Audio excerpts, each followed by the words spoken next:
The Wonderful Wizard of Oz. Chapter 20. The Dainty China Country. While the woodman was making a ladder from wood which he found in the forest, Dorothy lay down and slept, for she was tired by the long walk. The lion also curled himself up to sleep and Toto lay beside him. The Scarecrow watched the woodman while he worked, and said to him, "I cannot think why this wall is here, nor what it is made of." "Rest your brains and do not worry about the wall," replied the woodman. "When we have climbed over it, we shall know what is on the other side." After a time the ladder was finished. It looked clumsy, but the Tin Woodman was sure it was strong and would answer their purpose. The Scarecrow waked Dorothy and the lion and Toto, and told them that the ladder was ready. The Scarecrow climbed up the ladder first, but he was so awkward that Dorothy had to follow close behind and keep him from falling off. When he got his head over the top of the wall, the Scarecrow said, "Oh, my." "Go on," exclaimed Dorothy. So the Scarecrow climbed farther up and sat down on the top of the wall, and Dorothy put her head over and cried, "Oh, my," just as the Scarecrow had done. Then Toto came up, and immediately began to bark, but Dorothy made him be still. The lion climbed the ladder next, and the Tin Woodman came last, but both of them cried, "Oh, my," as soon as they looked over the wall. When they were all sitting in a row on the top of the wall, they looked down and saw a strange sight. Before them was a great stretch of country having a floor as smooth and shining and white as the bottom of a big platter. Scattered around were many houses made entirely of china and painted in the brightest colors. These houses were quite small, the biggest of them reaching only as high as Dorothy's waist. There were also pretty little barns, with china fences around them, and many cows and sheep and horses and pigs and chickens, all made of china, were standing about in groups.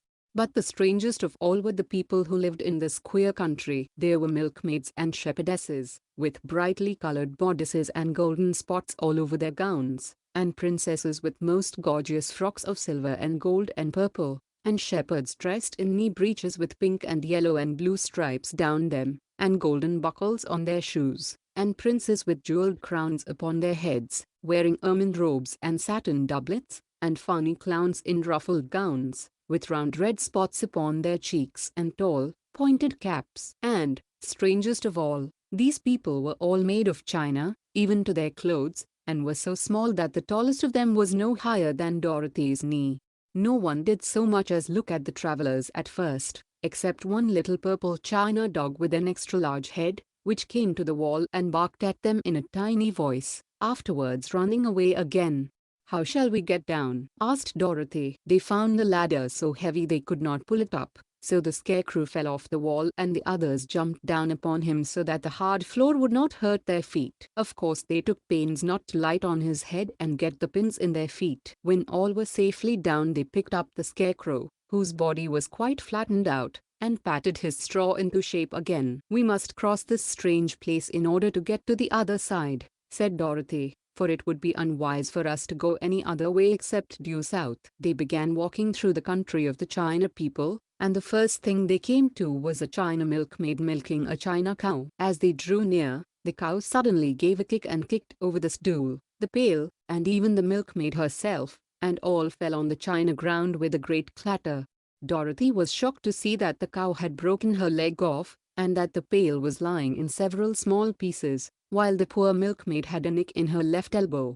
"There!" cried the milkmaid angrily. "See what you have done. My cow has broken her leg, and I must take her to the mender's shop and have it glued on again." "What do you mean by coming here and frightening my cow?" "I'm very sorry," returned Dorothy. "Please forgive us." But the pretty milkmaid was much too vexed to make any answer. She picked up the leg sulkily and led her cow away, the poor animal limping on 3 legs. As she left them the milkmaid cast many reproachful glances over her shoulder at the clumsy strangers, holding her nicked elbow close to her side.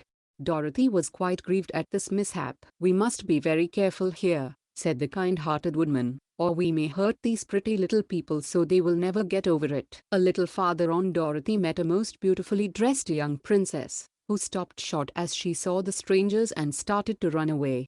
Dorothy wanted to see more of the princess, so she ran after her. But the China girl cried out, "Don't chase me, don't chase me." She had such a frightened little voice that Dorothy stopped and said, "Why not?" "Because," answered the princess, also stopping, "a safe distance away, If I run I may fall down and break myself. But could you not be mended? Asked the girl. Oh, yes, but one is never so pretty after being mended, you know, replied the princess. I suppose not, said Dorothy. Now there is Mr. Joker, one of our clowns, continued the China lady, who is always trying to stand upon his head. He has broken himself so often that he is mended in 100 places, and doesn't look at all pretty. Here he comes now, so you can see for yourself. Indeed, a jolly little clown came walking toward them, and Dorothy could see that in spite of his pretty clothes of red and yellow and green he was completely covered with cracks, running every which way and showing plainly that he had been mended in many places.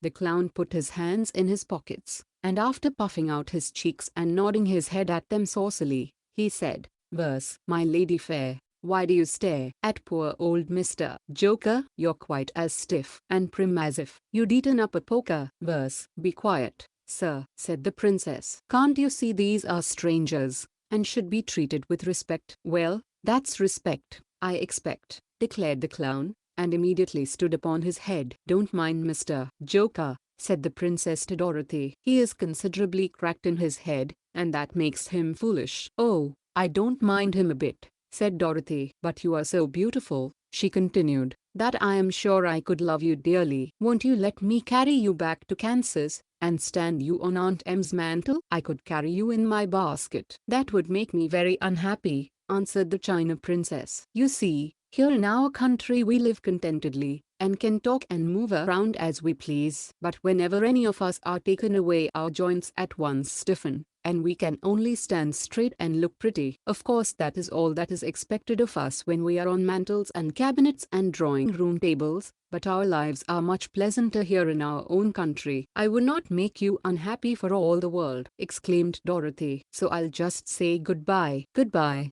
replied the princess. They walked carefully through the China country. The little animals and all the people scampered out of their way, fearing the strangers would break them, and after an hour or so the travelers reached the other side of the country and came to another China wall.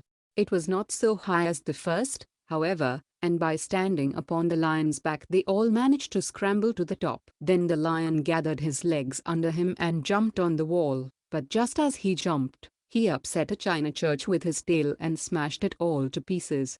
"That was too bad," said Dorothy, "but really I think we were lucky in not doing these little people more harm than breaking a cow's leg and a church. They are all so brittle." "They are, indeed," said the scarecrow, "and I am thankful I am made of straw and cannot be easily damaged. There are worse things in the world than being a scarecrow." Chapter 20 ends here. Thank you very much for listening. Subscribe our channel for more. Click bell button to get notification and give thumbs up if you like my work.